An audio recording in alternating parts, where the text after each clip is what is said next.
And I said, okay, don't dance with Chomzy. And when I want to ask you, you will now say, she dragged me. Are you a furniture? If Hermes was in my house, I probably would have been more attracted to him than Groovy. And that's what's so crazy. I'm so sorry. That's all I really want to say.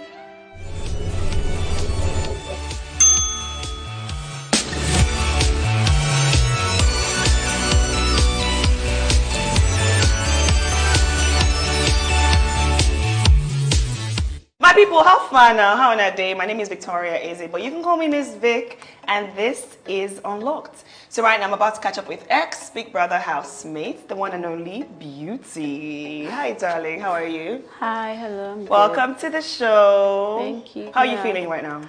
I mean, I'm okay. Yeah. That's the word. I'm okay. Okay. I'm good. So tell me about your journey overall. How was it for you? I guess the word is life-changing because my life has changed. So yeah. Did you have any strategies like that before going into the house, or you just thought, you know what, just be yourself? I actually had no strategy, but I think that was the biggest mistake. I walked into the house and I dropped Miss Nigeria outside the door. I walked in as Beauty, like the one who was just willing to see the boy next door, the girl next door, and just vibe. Who would you say will probably be like the most memorable friendship or connection for you coming out of Biggie's house? My brother Khalid. Okay. I call my daddy Kes. To be honest, those two, Saif, although Saif is already here. Solid. Do you feel as though you lost your head in the game? Yes, of course I did now. The whole Groovy situation, isn't it obvious? I probably should have moved more with my head than my heart. Because even Kes said that to me. He said, you're moving in this house with your heart, not your head. And I think you need to swap. Do you feel like you developed some real emotions towards Groovy? I was real with him from start to finish. And he knew that. Were you guys like official? Yeah, and that's what's very crazy. We had started dating before we two. After the Saturday thing, we had a conversation under the duvet, and you know, he was very clear that he wanted me to be his girlfriend. But we agreed that, you know, we were not going to involve the rest of the house because everybody was in our business, and we're trying to reduce that. You were not trying to share Groovy Of course. I mean, so the thing is, like, even, you know, out of the house, I'm not going to share anybody I'm with. He was the one who was even more territorial than me, just that he does it in private. Like, he had a problem with Khalid, he had a problem with Kes. But I'm the one who's more expressive, you know. So we saw your side of the relationship. We didn't really get to see Groovy. But did you feel personally like he was returning the same energy that you were giving? Yeah, he was. So even when people come to me and say, it looks like you're the one who's pushing and he's not, I'm like, when we're together, that's not the energy that I feel.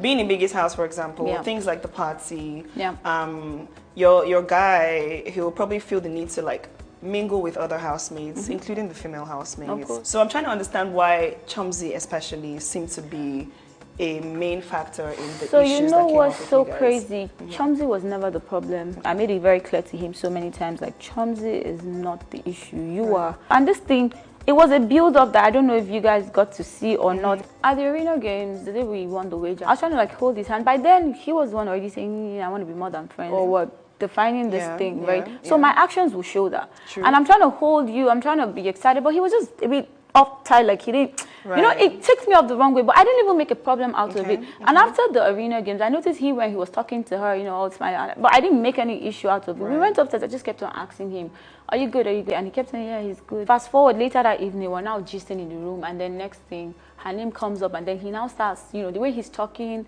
the way he's acting. Then I was now asking him there, like, come, is this why you were giving me that energy? This second party, I was on the way to Groovy. I was like, Groovy, why are you not having fun? I don't like this, you're very bubbly. And he was like, oh yeah. Then he asked me, he said, who should I not dance with? And I said, okay, don't dance with Chomzy. So it was just a very petty, girly, don't dance with Chomzy kind of thing. And then next thing, I'm outside, I come in, and then he's there. And especially because he already asked you, right? And when I want to ask you, you will now say, she dragged me. Are you a furniture? Even if they drag you, can't you remove yourself? And this thing is very simple. I already told him before, like, even when I'm throwing tantrums, just hold me, just kiss me, it's not that serious. Do other boys not come to me and I remove myself? When in private, you're telling me you don't like, okay, like the day Sakes kissed my forehead, say you don't like it. The next time he wanted to do that, I removed myself from that situation. Sakes even noticed it and had to, at the pool party, he had to call him Circus? Yeah, that's what I call him. So at the pool party, you know, he called I and Groovy and was telling Groovy that, see, Beauty is just someone that he's my guy. Don't dip his, because I knew he even noticed it. You know, that's what's so crazy. He noticed my withdrawal. Right. So he cleared that up. So in my head, it's like, if you tell me you don't like this thing and I'm listening to you, why can't you listen to me too? Right. I guess, I mean, alcohol, day body, everything. So, I mean, we're just going to say, I mean, your feelings were obviously heightened. Yeah, my emotions took over. So, your brother, Khalid. Yes, my brother. He's also in a ship as well. Of course, he's in a ship, and I'm hearing some juicy things outside. There was this day that Al Jazeera and CNN, that's Fina and Amaka, were saying something happened on the bed. I went and I saw it, but I was like, it was just something in the middle of the bed. Suggested. But I told them, I was like, it could be anything. They should just, you know. But now that I'm hearing, I'm like, my brother. You know what's so crazy? I didn't even go there. No, I'm not joking. I never. No, but you guys were like, you know, even kissy, the insult was smushy. just banter. Yeah, we kissed. Exactly, there was a night that right? it probably would have happened, but we both said no. That's not why we're held here. back. So you've been hearing about the missing condoms in the house and stuff. So someone said it by passing, but that day I was like, it's not me, because you think that they'll look at you, So I was like, it's not me, I don't know about that. And plus, I never even knew who was really holding or counting con. I didn't care because I already knew like it wasn't gonna go there. Yeah, it's your brother. Your brother got so busy. Just see how he.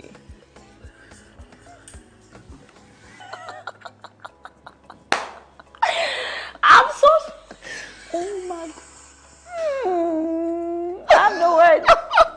So do you think they have a genuine connection, or you feel like they're moving too fast? They do have a genuine connection. But did you see escalating to this? Yeah. So fast? Yeah. No. So what was it about Groovy that attracted you in the first place? So most of the kind of guys I date, they're very calm. Okay. So it was a calm demeanor. And he does this thing where he just looks at me straight in my eyes. You know, and he's just always looking. But it was real for you, that's for sure. So yeah, coming out now, you probably see things and hear things. Do you think I haven't really seen anything yet or heard anything yet, but I don't know, maybe until I see or hear. Right. But for now, the feelings stay as they are, regardless of... I'm not a hypocrite. I pray he wins. I wish him well. The only thing I'm sad about was I needed us to talk because we had fought and we haven't really like cleared the air. If I knew I was coming, I probably would have just gone straight up like, Groovy, let me talk to you. Right. Although I apologized in the morning, but before I left, even before the fight, it was official. Okay. But now, I don't know. You don't know. Yeah. Okay. Well, we'll have to watch and see, because now all of us are watching on your behalf. Because if it's official, then it's like I know he's gonna move on, and I promise you, I'm not gonna feel some type of way. So that thing you said about Groovy that shook the whole country, was it you trying to like bruise his ego, or you were just really trying to get back at him? Like I would apologize for that. I really regret that I said that, but it was just something I said out of anger. I regret that, and I'm really sorry I said that. It was really banter. One last thing I'm curious about, Hermes at the party. What was that about? Because we were not quite. Hermes. Yeah, we're not sure. So there's just this energy about him that I like. If Hermes was in my house, I probably would have been more attracted to him than Groovy, and that's what's so crazy. Oh, okay. At some point, I already concluded, like, even if you're with Groovy, Hermes is your friend. So we had like a friendship that we were not really saying it, but it was there. Right. Does that make sense? Right. Yeah, it was there because the first time he came and he was like, oh, he wanted to, and I told him straight, like, Groovy is in the picture. And then last Saturday party, I think the banter was when Doyin told me that, you know, they were, you know, hating on me because of the criticism. So I went to Hermes and I was like, so small criticism, you can't take it. Right. Yeah, so he was like, that me, I took it, it's not me. You know, so all that drama people were saying was just him saying, I took it. And I'm like, okay. Who do you think has what it takes to take the prize this season? So in level 1, I'm rooting for Doyin and Hermes. Okay. Level 2, I'm rooting for Khalid, I'm rooting for Kes, and as crazy as she is, I'm going to settle our scores outside Fina. And Groovy too. All right, Beauty. So what was your social media like before Biggie's house? How many followers did you have? I think like 24 point something, 24.5. Thousand? Yeah. Okay. So what do you think it is now? 80 to 100. Okay, fair enough. I mean, 2 weeks. Yeah, 2 weeks. But 2 weeks in Biggie's house is usually enough time, right? Are you ready to see it? Yeah, sure. Close your eyes. Oh, wow. Say what it is. What do you see, Beauty? 194. Okay. I'm shocked. So look into that camera. Shout out to your fans. Tell them how they can find you. To everybody who's been riding with me, loving me.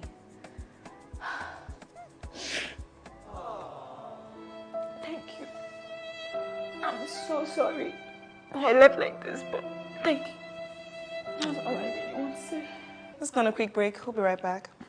To everyone who loves me, who's been riding with me, I just want to say thank you. I'm so sorry it ended the way it did. Please keep riding with me. I love you guys so much from the deepest part of my heart. And you can find me on social media with the handle Beauty Sakura on all social media platforms. I love you guys so much. Thank you. All right, guys, that's our interview with Beauty. Please follow her on all social media handles to see all the good stuff she'll be up to. Make sure you follow DSTV and GoTV, because where else are you going to see this, huh? Also follow me as well at Miss Vic and MyZVICK. Okay? Make sure you download the My DSTV and the My GoTV app so that you vote and keep your faves in the house. If not, next week. Now here we go, day. Until I come your way again next time, Miss Vic signing out. I'm going bye. Mwah.